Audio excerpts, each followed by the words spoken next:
Hello all, welcome back. This is module number 3 of the chapter Silk Road.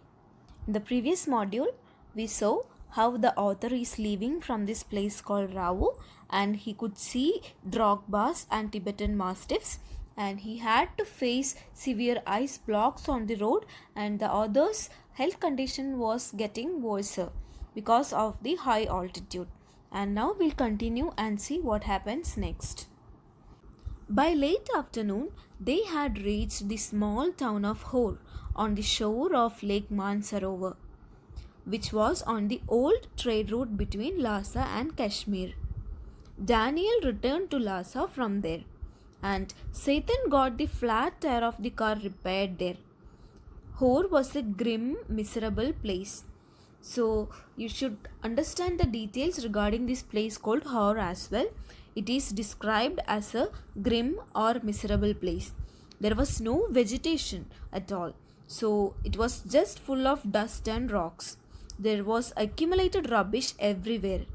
Unlike the past, this particular place no longer appeared holy. So this is the description given by the author regarding this place called Hor. So by 10:30 p.m.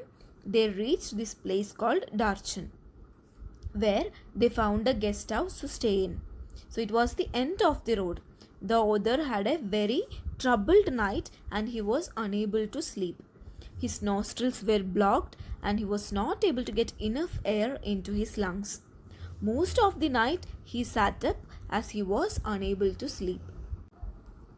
Next day, Satan took the author to the Darchan Medical College since he was not feeling well. The doctor told him that it was just the cold and the altitude which were giving him the trouble. The doctor gave him some medicines, and that night the author was able to sleep well. Satan left the author in Darchan and he went back with the car to Lhasa. So he did not mind if the author would die in Darchan because he was a good Buddhist and believed in life after death. However, he was worried that the author's death could affect his business as he may not get more tourists who required to be accompanied till where the road ended. So next day, the author continues his journey and the author looks for a companion, and he also notices a lot of things about Darchan.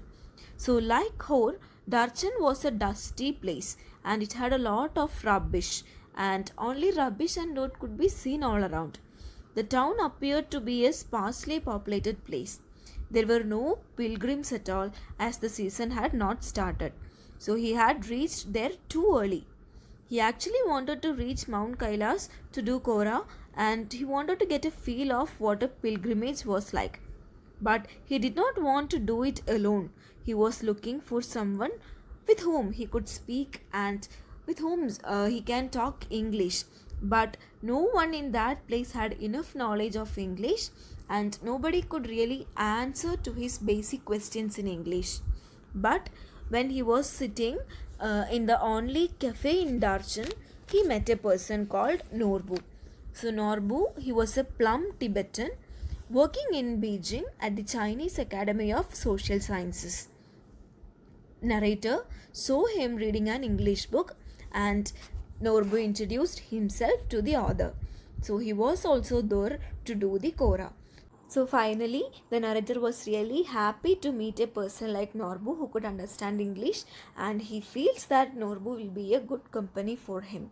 So Norbu was not a religious person as such, but he had been writing academic papers about Kailash Kora.